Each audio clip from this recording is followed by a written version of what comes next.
Bonjour à tous. Aujourd'hui, on va analyser le bail entre guillemets de la région wallonne, ou en tout cas les baux qui se signent en Wallonie.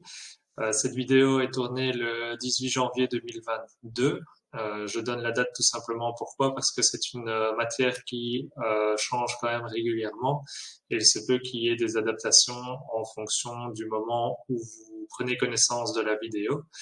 On a décidé de faire cette petite vidéo tout simplement pour éviter toute question éventuelle quand vous allez signer un bail et qui ne serait pas répondu.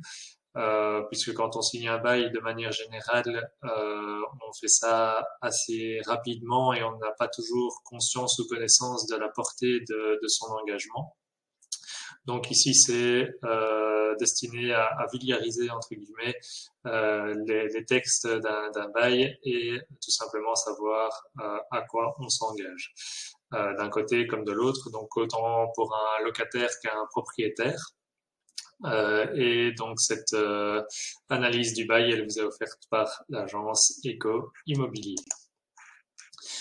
Alors, quand vous avez un bail, la plupart du temps, ils ont la même nomenclature, donc c'est-à-dire ils sont disposés de la même manière. Ici, nous avons décidé de prendre connaissance du bail Fédéria, pardon, qui est une fédération des agents immobiliers. Donc c'est un modèle de bail qui est fort utilisé par les agences. Il y a aussi le modèle de la région wallonne qui est disponible, qui est aussi un modèle qui est plus utilisé, mais plus utilisé par peut-être les particuliers qui louent eux-mêmes. Quoi qu'il arrive, les conditions ou les clauses, bien qu'elles peuvent être dans un ordre différent ou dans un design entre guillemets différent, elles se ressemblent très fort, pour ne pas dire que ce sont les mêmes. Donc, quand vous signez un contrat de bail pour la résidence principale, donc un contrat de bail d'habitation, vous avez la première partie qui est donc les coordonnées de chaque personne. C'est important de bien pouvoir les compléter et de vérifier leur exactitude parce que ça va être la pierre angulaire des personnes qui s'engagent. Il faut faire surtout attention quand on est propriétaire, bailleur, on le sait, mais il faut savoir qui vraiment peut signer le bail. Est-ce qu'il faut être deux, donc parce qu'on a acheté en indivision? Est-ce que je peux le signer tout seul parce que j'ai un usufruit par exemple sur le bâtiment? Et est-ce que si je le signe tout seul, mais que normalement on devait être deux à le signer parce qu'on est en couple mais non marié éventuellement, est-ce que ça a la même portée juridique ou pas? Donc il faut faire bien attention. Il vaut mieux le signer à trop de personnes entre guillemets que pas assez. Donc pour la partie des bailleurs et pour la partie des locataires, donc on appelle aussi le preneur, mais qui signe le bail et donc qui est responsable des engagements qui sont pris. Après, ce sont les coordonnées donc un peu plus particulières, on va dire ça comme ça, donc adresse mail, numéro de téléphone, etc. Il y a parfois une table de matière dans les baux, parfois pas. Ici, ça a été repris en fonction des articles, etc. Dans le bail de la région wallonne, par exemple, cette table de matière n'est pas présente, sauf erreur de ma part. Donc, comme je disais, donc l'article 3 est parti pour les coordonnées un peu plus spécifiques, le numéro de téléphone, etc., pour savoir se joindre tout simplement. Petite chose importante, il est intéressant quand on change de numéro ou d'adresse email de tenir informé son propriétaire ou son locataire dans l'autre sens, puisque il se peut qu'il y ait besoin d'avoir des communications entre vous pour l'avis général du bail, donc le paiement du loyer par exemple, l'état des lieux général, est-ce que vous avez envie de faire des travaux en tant que locataire et vous en demandez l'autorisation par accusé de réception à votre propriétaire, ou bien simplement vous décidez de partir en tant que locataire et vous devez communiquer par la suite pour les visites, etc. C'est quand même important d'avoir ces informations qui sont tenues à jour. L'article, donc je disais article 3, c'est article 1, pardon. L'article le 2, donc le bien immeuble et les meubles loués. Donc ça, très important de faire une distinction entre ce qui est immeuble et ce qui est meuble. Donc immeuble, c'est typiquement l'appartement ou la maison en tant que tel. On appelle aussi immeuble par destination tout ce qui est attaché au mur et qui devient immeuble, comme les WC, la douche, la baignoire et les éléments de la cuisine encastrés et intégrés, donc équipés par exemple. Donc ça, c'est bien un bien immeuble. Par contre, il se peut que le bâtiment soit meublé. Attention, quand le bâtiment est meublé pour les propriétaires bailleurs, il y a une législation fiscale différente, dans le sens où on est taxé sur les meubles et pas sur l'immeuble. Le but de la convention, donc l'article 3, c'est ce à quoi ce document se réfère, donc donner en location un immeuble. La durée, élément certainement le plus important. Qu'est-ce qu'il faut choisir comme durée idéale ou initiale en tout cas? Il y a deux possibilités dans l'immobilier actuel pour la résidence principale. C'est soit être dans le cadre de la courte durée, c'est-à-dire des baux qui ne dépassent pas 3 ans, donc 1 an, 2 ans, 3 ans, ou des durées intermédiaires, 6 mois, 18 mois, peu importe. Vous choisissez comme vous voulez, mais avec un maximum de 3 ans en tout et pour tout, et à l'initial également. Donc ce bail de courte durée, qu'est-ce qu'il a comme différence? Donc il y a ce bail de courte durée et le bail dit traditionnel ou classique, bail de 9 ans. Donc ce bail de courte durée, sa différence, c'est justement sa durée potentielle ou les conditions de résiliation. Pour un locataire, il y a dans le bail de courte durée, peu importe sa durée initiale, donc que vous ayez choisi pour 6 mois, 1 an, 2 ans ou 3 ans, vous avez la possibilité de résilier votre bail à tout moment.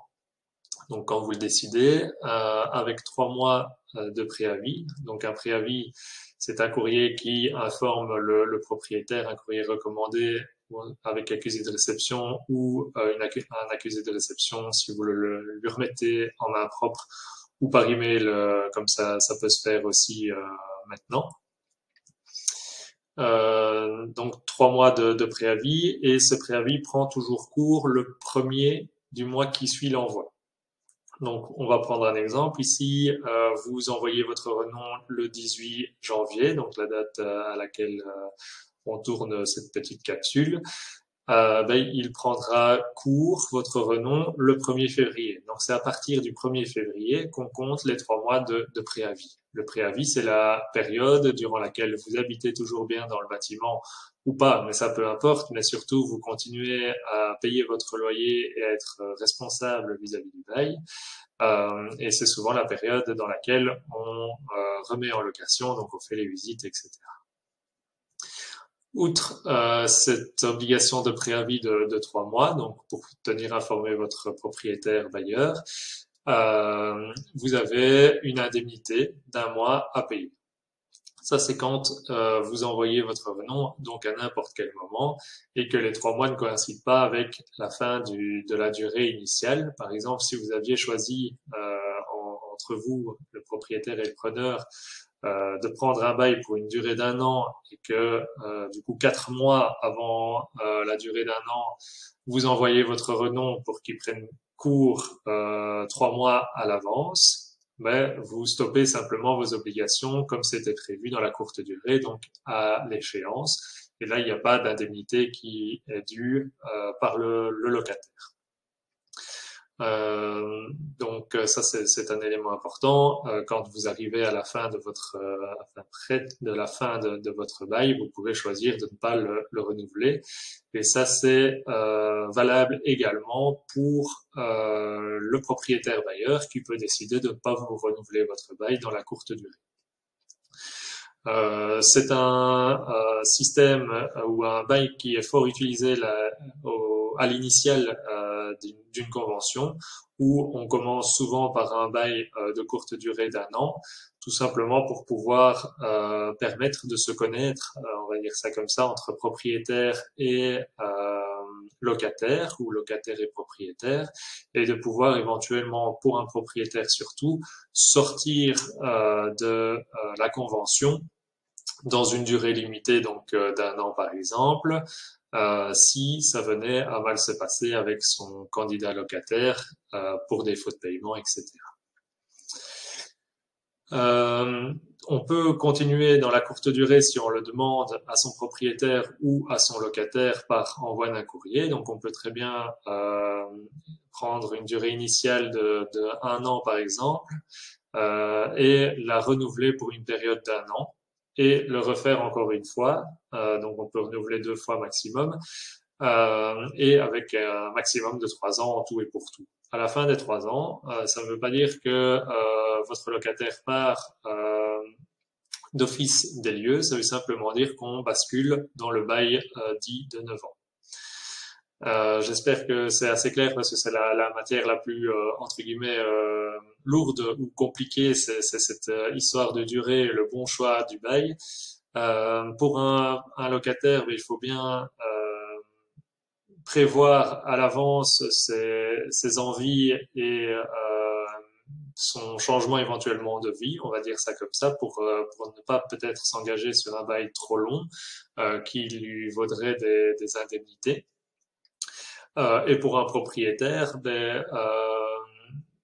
entre guillemets, un peu l'inverse, mais tout en sachant qu'un propriétaire, lui, son souhait, c'est que le locataire reste le plus longtemps possible dans son bien à partir du moment où il respecte le lieu et il paye bien sûr son loyer en temps et en heure. Deuxième partie, donc le bail de 9 ans. Le bail de 9 ans, donc c'est un bail dit plus classique, c'est le bail initial sur lequel on se base. Ce bail de 9 ans, ça ne veut pas dire spécifiquement pour un propriétaire qui va vous laisser pendant 9 ans, ni pour un locataire qui devra effectivement rester au minimum 9 ans dans le bien. C'est une durée d'engagement qui est prise, mais qui peut être résiliée par le locataire toujours à n'importe quel moment, mais moyennant des indemnités qui peuvent être différentes du bail de courte durée. Dans la première année, vous aurez des indemnités de 3 mois à donner à votre propriétaire, dans la deuxième de 2 mois et dans la troisième de 1 mois. Après la 4e, 5e, 6e, etc. année, vous n'avez plus d'indemnité à donner à votre propriétaire. Par contre, le propriétaire, s'il veut récupérer son logement, pour occupation personnelle par exemple, c'est possible à n'importe quel moment du bail. Donc ça, c'est un avantage par rapport au bail de courte durée pour un propriétaire qui souhaiterait éventuellement récupérer son bien pour lui ou pour un membre de sa famille directe. Il peut le faire à n'importe quel moment, mais avec un préavis de 6 mois à donner à son locataire et sans indemnité. Il y a d'autres possibilités de récupérer son bien. Si on ne veut pas l'occuper personnellement ou un membre de sa famille, c'est alors à la fin d'un triennat. Un triennat, c'est une période de 3 ans. Donc à la fin de la première période de 3 ans, puis à la 6e année et après à la 9e année d'office. Il est possible de récupérer son bien, toujours avec 6 mois de préavis. Pour gros travaux par exemple ou sans motif mais moyennant l'indemnité à votre locataire, ce qui est plus rarement ce qui est le choix qui est le moins pris par les propriétaires bailleurs, ce qui est logique en soi également.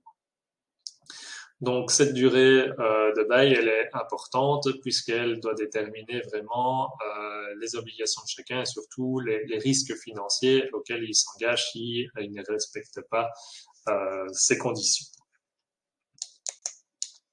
Donc ça reprend ce dont on vient de parler. Je regarde en diagonale pour voir, donc c'est bien tout ce qu'on a évoqué ensemble. Hop. Le loyer. Donc le loyer, c'est bien sûr l'élément avec la durée qui peut être très important également et qui va faire la sélection d'une part comme de l'autre du candidat locataire pour être certain qu'il assume ses obligations. Donc le loyer il est déterminé à l'initiale du bail et il ne peut pas changer en cours de bail sauf cas exceptionnel pardon approuvé etc. est très compliqué dans la pratique, donc il y a une diminution, une augmentation de 15% du marché immobilier de manière générale, mais ça reste très subjectif comme élément, donc c'est rarement utilisé pour augmenter ou diminuer un prix d'un loyer. Le loyer, donc, il reste le même pendant toute la vie du bail, donc pour toute la durée d'engagement, à l'exception de l'index qui peut être appliqué par autant le bailleur que le preneur, donc autant le propriétaire que le locataire. Bien sûr, l'index de manière générale a tendance à faire augmenter le loyer, donc il est plus rare qu'un locataire demande à son propriétaire de lui augmenter son loyer. Mais il est arrivé que l'index soit négatif et donc le loyer diminue plutôt que d'augmenter, bien que ces cas soient très rares. Donc ce loyer, donc X, on va dire, peut être augmenté chaque date anniversaire du bail de l'index. Donc pour ça, il y a une formule qui est éditée, donc qui est le loyer de base fois le nouvel indice sur l'indice de base. Donc l'indice, c'est quoi? C'est l'indice santé qui est publié chaque mois, que vous pouvez retrouver par exemple sur le site statbel.be. Et donc c'est sur cet indice qu'on se base pour faire le calcul. Est-ce que mon loyer augmente, diminue, etc. À la date anniversaire. Donc ce n'est pas une obligation d'indexer, c'est une demande à faire, une demande qui doit être écrite vers l'un ou vers l'autre. La garantie locative, donc la plupart du temps, la garantie locative, elle prend 2 mois de loyer. On peut demander 3 mois de loyer avec des conditions particulières de garantie qui sont couplées à une assurance capitalisation ou des choses comme ça. Donc il est possible que vous voyez à un moment demander 3 mois en tant que locataire, 3 mois de garantie locative. Vous dites non, c'est interdit, on peut demander que 2 mois. Non, il y a des conditions dans lesquelles on peut très bien demander ces 3 mois. Donc la garantie locative, elle sert à quoi?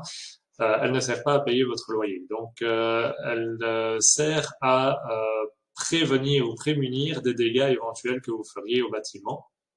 Donc elle est liée, cette garantie locative, à un état des lieux. L'état des lieux, c'est pour schématiser la photo actuelle de la prise en possession de votre bien immobilier. Donc vous prenez votre appartement aujourd'hui, il est dans un état X.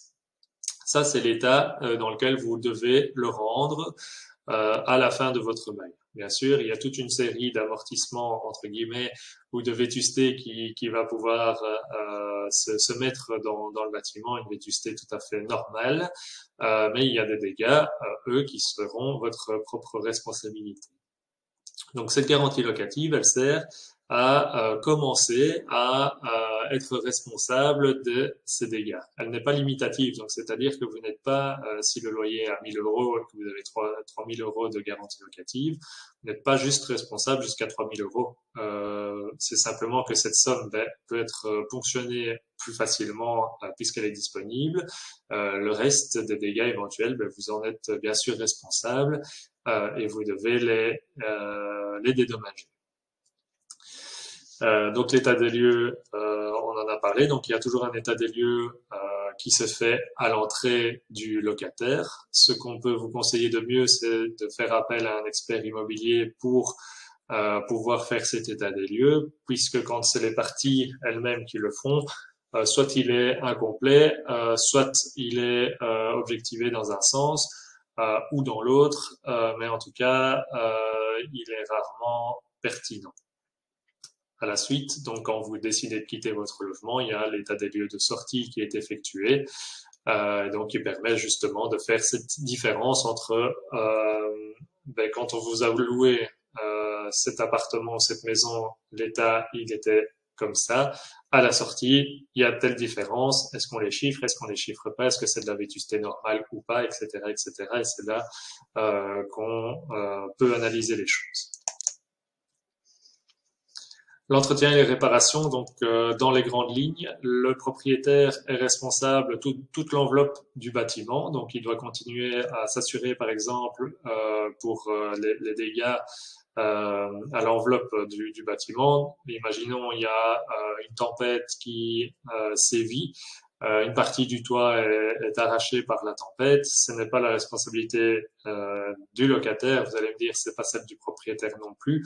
Non, mais c'est son assurance à lui qui va couvrir la réparation des dégâts. Par exemple, tandis que le locataire, lui, doit s'assurer pour son contenu, éventuellement vol, etc., mais surtout si son contenu vient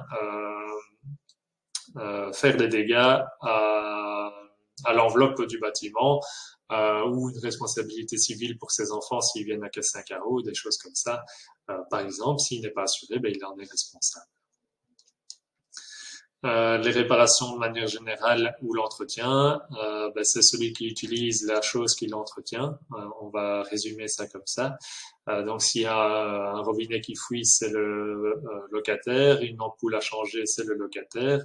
Et pour ça, il y a une grille qui a été éditée par la région wallonne et qui est plutôt bien faite, qui répartit la responsabilité du propriétaire ou du locataire dans les travaux d'entretien et de réparation d'un bien. Tout ce qui est frais, etc., donc c'est éventuellement les frais qu'on pourrait vous réclamer s'il n'y a pas de compteur individuel pour l'eau, l'électricité, le gaz, peu importe. Donc, ils doivent être soit au forfait, soit à la provision. Un forfait, c'est-à-dire que c'est une somme qui est établie et qui ne peut pas changer. Une provision, c'est une avance sur une somme qui n'est pas encore connue et qui doit être calculée suivant des frais réels, etc.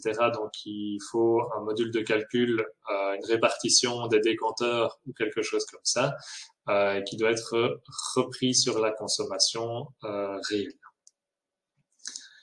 On peut aussi, dans certains cas, avec des copropriétés, etc., avoir des parties communes et donc dans l'entretien des communs, l'utilisation d'ascenseurs, etc., il y a une partie peut être demandée au locataire puisque c'est lui qui use des lieux et des communs. Les assurances, donc ça on en a parlé un peu avec les entretiens et les réparations, etc. Sous-location ou cession de bail, donc la sous-location c'est le fait d'être locataire principal et d'avoir la faculté de sous-louer à une ou plusieurs personnes son bien. La cession de bail, ça c'est le fait de pouvoir faire glisser le bail d'une personne à une autre. Donc la sous-location, vous restez responsable puisque vous êtes le locataire principal, mais vous avez sous-loué. La cession de bail, vous transmettez complètement vos obligations auprès d'un nouveau locataire et donc vous n'en êtes plus responsable. Ça, c'est la différence entre les deux. Ça, souvent, dans les baux, il est interdit de sous-louer ou de céder son bail sans l'accord préalable du propriétaire. La destination du bien, donc c'est est-ce que vous allez élire domicile ou pas? Est-ce que ce sera votre résidence principale?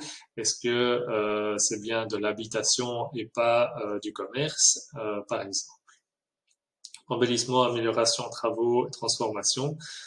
Dans les grandes lignes, il faut savoir que par rapport à l'état des lieux, donc vous recevez le logement dans un état X, vous devez donc, comme on l'a dit, le rendre dans tel état, mais on ne peut pas vous interdire de vivre dans votre bâtiment et de l'améliorer ou de le décorer en fonction de vos propres goûts. Il y a deux possibilités à ce niveau-là. Soit, imaginons vous avez un mur blanc, vous voulez le peindre en noir. Soit vous le demandez au propriétaire qu'il accepte.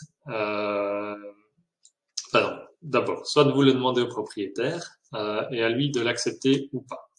S'il accepte que vous peigniez le mur blanc en un mur noir, à la sortie des lieux, on ne peut pas vous demander de le remettre en blanc parce qu'il a accepté. Et donc pour ça, il faut toujours bien se prémunir d'un écrit, un petit mail ou quelque chose comme ça qui puisse prouver que le propriétaire avait bien donné son accord sur la modification. Par contre, vous pouvez lui demander, ben voilà, moi je veux mettre ce mur blanc en noir, et il vous dit, non, moi pas envie. Donc vous n'avez pas l'autorisation du propriétaire. À ce moment-là, vous pouvez choisir, soit vous le faites, soit vous le faites pas. Donc si vous le faites pas, ben, il y a bien sûr rien qui change. Par contre, vous pouvez très bien décider, ok, j'ai pas l'autorisation du propriétaire, mais moi j'ai quand même envie d'avoir mon mur noir. Ben, vous assumez. Donc vous le faites, mais après vous devez remettre en pristine état. Donc c'est-à-dire dans l'état dans lequel vous l'avez reçu. Donc votre mur noir, il doit redevenir blanc à la sortie. Ou alors, ben, on va vous chiffrer la peinture, le fait qu'un peintre le fasse, etc. Et donc, ça risque de vous coûter cher. Ou encore, le propriétaire, s'il est OK avec ça, à la fin du bail, il se dit, au final, moi, je voulais pas noir, je préférais blanc, mais noir, c'est très beau. OK, je vous embête pas avec ça, je ne le facture pas. Mais il a la possibilité de le faire. Donc, ça, c'est très, très important. Les animaux domestiques. Donc, outre le fait que on dit souvent, donc parfois on voit dans des annonces animaux non admis, etc. Ce n'est pas une clause qui est illégale de mettre ça en fonction du logement en fait. Donc, on ne peut pas interdire un animal, on ne peut pas interdire à quelqu'un de posséder un animal. Par contre, il y a le code du bien-être animal qui édicte toute une série de choses et obligations pour qu'un animal se sente bien et soit tout simplement dans un bon environnement. Si vous avez 10 chiens dans un appartement, un studio de 30 mètres carrés, est-ce que l'animal, bien qu'on puisse pas entre guillemets l'interdire, mais est-ce que l'animal est dans le code et est considéré comme un animal qui est bien traité, etc. Moi, je n'en sais rien, mais la question peut être posée en tout cas. Je pense qu'il faut juste rester raisonnable à ce niveau-là et savoir que si vous possédez un animal et que le logement s'y adapte tout à fait, donc votre propriétaire a priori n'a rien à dire. Par contre, si l'animal cause des nuisances au voisinage ou fait des dégâts particuliers dans le bien, ben là vous en êtes responsable et donc il faut pouvoir assumer tout simplement. Il y a des logements qui s'y prêtent et d'autres pas. Et ça, ben, il faut bien en être conscient. Visite et contrôle du bailleur. Donc le bailleur, c'est-à-dire le propriétaire, a la possibilité de venir une fois par an visiter le bien pour voir si tout va bien tout simplement chez lui, donc dans sa propriété. Pardon. Et il doit vous prévenir à l'avance en tant que colocataire. Résolution de la convention autour du locataire, donc ça c'est éventuellement si vous ne respectez pas vos obligations. Expropriation c'est plus rare, donc ça c'est si une autorité publique décide d'abattre le bâtiment par exemple pour y faire passer une route. C'est pas de la faute du propriétaire, bien sûr c'est pas la vôtre non plus, mais en tout cas vous pouvez pas vous retourner sur le propriétaire puisque lui-même est tributaire de la décision. Impôt et taxes, donc tout ce qui est précompte immobilier, par exemple, donc ce qu'on appelle communément le cadastre, est toujours payé par le propriétaire pour un bail de résidence principale. Par contre, tout ce qui est taxes communales, déchets, égouts, etc., ben, sera à charge du locataire à partir du moment où il habite le lieu. L'enregistrement, donc l'enregistrement du bail, c'est le fait de lui donner ce qu'on appelle une date certaine. On a 2 mois pour pouvoir enregistrer la convention gratuitement. Donc ça se fait au bureau d'enregistrement et maintenant beaucoup par Internet. Ça permet simplement de bien avoir une trace de ce bail quelque part et de pouvoir déterminer les dates puisque les dates de prise en possession, etc., déterminent les éventuelles indemnités, comme on en a parlé tout à l'heure, dues, etc., ou les possibilités de résiliation et autres. Cet enregistrement, il sert bien sûr en cas de décès du locataire ou du bailleur, etc., pour pouvoir retrouver les engagements qui avaient été édités. Il faut savoir qu'en cas de décès d'un ou l'autre, les héritiers ayant droit, comme on dit, doivent continuer les obligations de, de, de la personne décédée, donc que ce soit dans un sens ou dans l'autre. Que ce soit le locataire qui décède, ses héritiers doivent continuer à payer le bail et mettre leur renom, etc. en bonne et due forme. Pareil, si c'est un bailleur qui décède, le bail existe toujours et donc en tant que locataire, vous êtes toujours protégé et pouvez toujours habiter chez vous. Et le bailleur, s'il veut récupérer son logement, il doit mettre en place toutes les possibilités qu'on a vues dans la durée.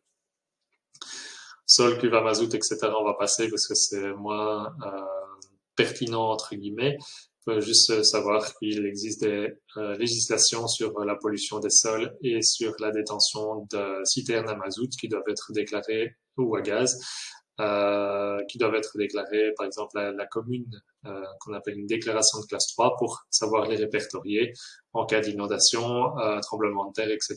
pour savoir les sites potentiellement pollués ou polluables. Tous détecteurs de fumée, donc la législation wallonne à l'heure actuelle édicte qu'il faut un détecteur de fumée par niveau et par 80 mètres carrés habitable. Le certificat de performance énergétique, donc qu'on appelle PEB ou CPEB, doit être disponible pour toute publicité. Donc, dans la publicité que vous avez vue pour l'allocation ou que vous avez mis pour l'allocation en tant que bailleur, il faut que les informations du PEB soient disponibles. Ce PEB, c'est une échelle de valeur pour la performance énergétique du bâtiment qui classe en fonction d'un logiciel de la région wallonne et de ce que l'expert qui est venu a pu voir ou constater ou les preuves qu'on lui a apportées, va déterminer une classe dans laquelle se situe le bâtiment. Donc ça va de A++ pour les maisons qui produisent plus d'énergie qu'elles n'en consomment, à classe G pour les moins bons élèves. Est-ce que ça a une incidence sur le loyer? Pas encore. Est-ce que ça en aura une? Certainement un jour. Mais il faut savoir aussi qu'il y a une grille indicative des loyers qui existe et qui a été éditée par la région wallonne et qui prend en considération cette lettre de PEB pour majorer ou pas le loyer. L'élection de domicile, donc souvent pour de la résidence principale, on va vous demander de vous domicilier dans les lieux. Les annexes légales, donc il y a les annexes sur la sécurité et salubrité de la région wallonne, donc qui reprennent toute une série de normes auxquelles le logement doit se conformer pour être déclaré salubre, tout simplement, habitable, etc. Donc ces annexes font partie du bail. On va bien sûr pas les voir ici puisqu'elles font quelques pages, mais elles sont toujours jointes au bail. Et donc comme annexe, on a ces annexes légales et le PEB aussi qui en fait partie. Tout ça doit être enregistré, donc comme on l'a dit, dans les 2 mois. Donc voilà, j'espère que cette vidéo sera claire. Si vous avez la moindre question sur la législation locative, n'hésitez pas à nous écrire sur l'adresse info@eco-immobilier.be. Merci à vous et à bientôt.